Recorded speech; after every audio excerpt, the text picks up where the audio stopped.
دو بہوؤں کا ایک چھوٹا دیور۔ سنگیتا اور گیتا دونوں بہنیں تھیں اور دونوں ایک ہی گھر میں شادی کر کے آئی تھیں۔ وہ دونوں اپنے پتیوں کے ساتھ شہر میں رہتی تھی دونوں، اور اس کی ساس اور چھوٹا دیور گاؤں میں رہتے تھے۔ تبھی وہ لوگ ایک نوکر کی تلاش میں۔ تبھی گیتا سنگیتا سے کہتی ہے کہ ہمیں نوکر کی کیا تلاش ہے، ہم تو سورج کو لے آتے ہیں گاؤں سے، وہی ہمارے سارے کام کر دیا کرے گا۔ لیکن گیتا کہتی ہے کہ وہ کیسے آ سکتا ہے، ہمارے ساتھ آنے کے لیے تیار ہو جائے گا۔ تب بھی سنگیتا کہتی ہے کہ وہ ہماری بہت عزت کرتا ہے، وہ ہمارے ساتھ ضرور آ جائے گا۔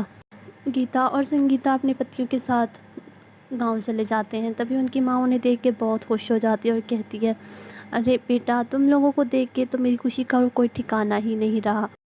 تبھی اس کا بڑا بیٹا کہتا ہے، جی ماں جی، آج ہم لوگوں کو چھٹی تھی آفس سے، تو اس لیے ہم لوگ آپ سے ملنے کے لیے آ گئے۔ تبھی اس کا چھوٹا بیٹا کہتا ہے کہ ماں جی، سورج کی طرح دکھائی نہیں دے رہا، گھر پہ نہیں ہے کیا؟ وہ سورج یہاں پہ پاس ہی گاؤں میں، وہ جاگرن تھا ایک، وہاں پہ وہ گانے کے لیے گیا ہے۔ تبھی گیتا کہتی ہے، ارے ماں جی، کیا سورج یہاں پہ گانے بجانے کے لیے رہ گیا ہے؟ آپ سورج کو ہمارے ساتھ بھیج دو، وہاں پہ ہم لوگ اس کو اچھا سا کورس کروا کے اس کی نوکری لگوا دیں گے، آخر اس کی بھی تو شادی ہونی ہے، اس کا مستقبل آگے بن جائے گا۔ پریم لتا کہتی ہے، بیٹا، اگر سورج تم لوگوں کے ساتھ جانا چاہتا ہے تو لے جاؤ اس کو، مجھے کوئی اعتراض نہیں ہے۔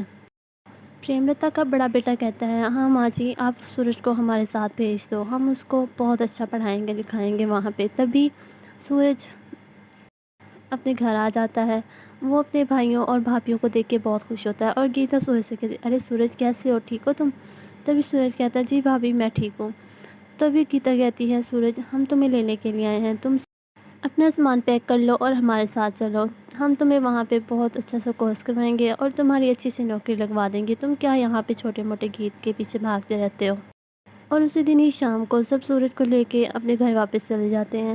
یہاں پہ کہانی کچھ اور ہی تھی۔ وہ لوگ سورج کو گھر میں کام کروانے کے لیے لے کے آئے تھے، وہ دن رات ان کے کام کرتا رہتا تھا۔ ارے سورج، میری چائے کدھر ہے، جلدی کرو نا۔ جی جی بھابھی، لے آیا چائے، یہ لے بھابھی آپ کی چائے۔ تبھی سنگیتا کہتی ہے، ارے سورج، تم نے میری ساڑی نہیں استری کی، مجھے کیٹی پارٹی کے لیے جانا ہے، مجھے دیر ہو رہی ہے۔ تبھی اوپر سے اس کے بھائی آ جاتے ہیں دونوں، وہ دونوں آ کے بیٹھے ہوتے ہیں۔ تو اس کا بڑا بھائی کہتا ہے، سورج بیٹا، میری گاڑی کو کپڑا لگا دو، صاف کر دو۔ تبھی اس کو چھوٹا بھائی کہتا ہے، ارے سورج، اگر تو گاڑی صاف کر ہی رہا ہے تو میری بائک کو بھی کپڑا لگا دینا۔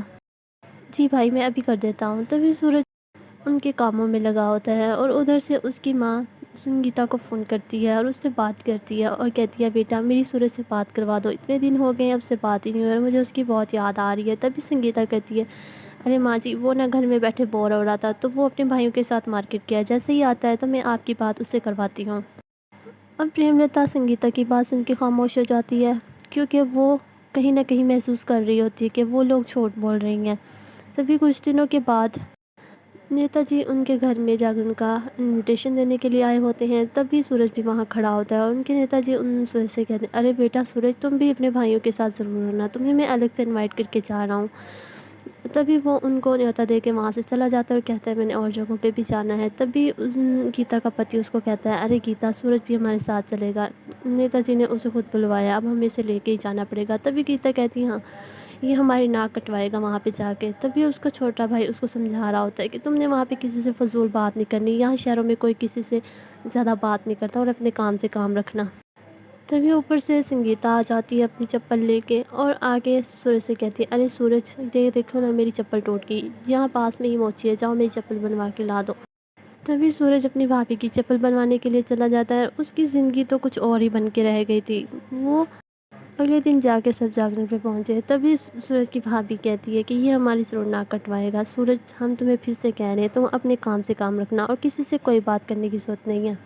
کچھ دیر کے بعد جاگرن شروع ہو جاتا ہے، اور سورج سب کے ساتھ پیچھے بیٹھا ہوتا ہے اور خاموشی سے سب کچھ سن رہا ہوتا ہے۔ تبھی نیتا جی کو ان کا ایک ملازم آ کے کہتا ہے، نیتا جی، وہ جو ہمارے جاگرن میں گیت گانے کے لیے سنگر آنے والا تھا، وہ اچانک سے نہیں آ رہا، پتہ نہیں کوئی مسئلہ ہو گیا ہے شاید۔ تبھی اچانک سے سورج وہاں آ جاتا ہے اور کہتا ہے، ارے نیتا جی، اگر آپ چاہیں تو میں بہت اچھا جاگرن میں گا سکتا ہوں۔ تبھی نیتا جی کہتے ہیں، ارے یہ تو بہت ہی اچھی بات ہو گئی پھر۔ تو وہ اس کو کہتا ہے، چلو صحیح ہے جی، سورج ہی گا لے گا۔ سورج اسٹیج پہ جا کے مائک پکڑتا ہے۔ تبھی اس کے بھابھیاں اور بھائی دیکھ کے منہ بنانے لگ جاتی ہیں اور کہتی ہیں کہ اس کو وہاں جانے کی کیا ضرورت ہے، یہ ہماری ضرور ناک کٹوائے گا، آخر گاؤں کے گیت میں اور شہر کے گیت میں بہت فرق ہوتا ہے، اس کو کیا پتہ کہ شہروں کے گیت کیسے ہوتے ہیں۔ گیتا کہتی ہے ہمیں اسے یہاں نہیں لانا چاہیے تھا۔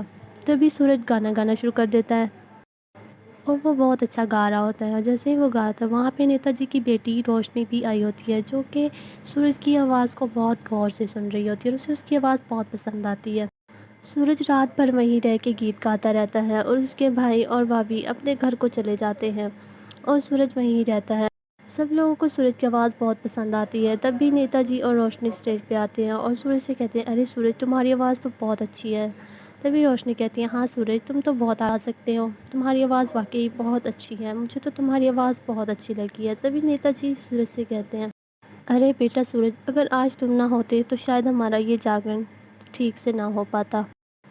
وہ سورج کی بہت تعریف کر رہا ہوتا ہے، روشنی سورج کی آواز کی تعریف کر رہی ہوتی ہے اور اسے اس کی آواز بہت پسند آتی ہے۔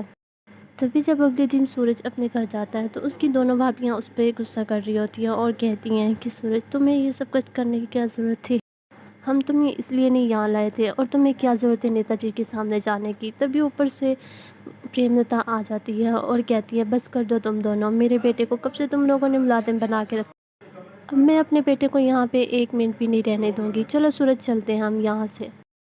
تبھی سورج بھی کہتے ہیں ہاں ماں جی آپ بالکل ٹھیک کہہ رہی ہیں، میں ان کی بہت عزت کرتا تھا لیکن آج کے بعد میرا ان لوگوں سے کوئی بھی رشتہ نہیں ہے، چلو یہاں سے۔ تبھی اوپر سے روشنی آ جاتی ہے اور وہ ان سب کی باتیں سن لیتی ہے۔ ارے سورج آپ لوگ میرے ساتھ چلو۔ روشنی کو سورج کی آواز بہت پسند ہے اور وہ کہتی ہے تمہاری آواز تو بہت خوبصورت ہے، تم بہت آگے تک جا سکتے ہو۔ تبھی روشنی کی وجہ سے سورج کئی سالوں کے بعد اپنی محنت سے ایک بہت اچھا سنگر بن جاتا ہے اور اس کا مستقبل بھی بہت اچھا بن جاتا ہے۔ کچھ عرصے کے بعد ان کی شادی ہو جاتی ہے، تبھی ان کی ایک پیاری سی بیٹی بھی ہوتی ہے۔ تبھی سورج اپنی ماں روشنی اور اپنی چھوٹی سی بیٹی کے ساتھ خوشحال زندگی گزارنے لگ جاتا ہے۔